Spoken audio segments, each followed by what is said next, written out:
Sino ka? Ama ko nakalibing dyan. Sinong yung ina? Si Marta. Ah, yung maswerte. Maswerte. Oo. Marami kaming gustong magkaanak sa yung ama.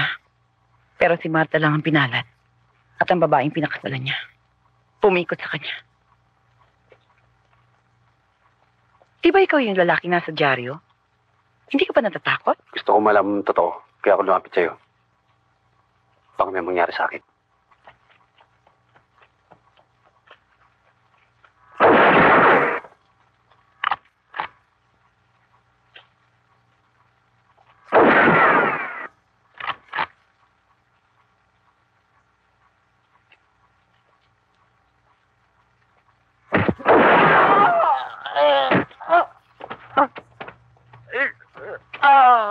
Nasa sir!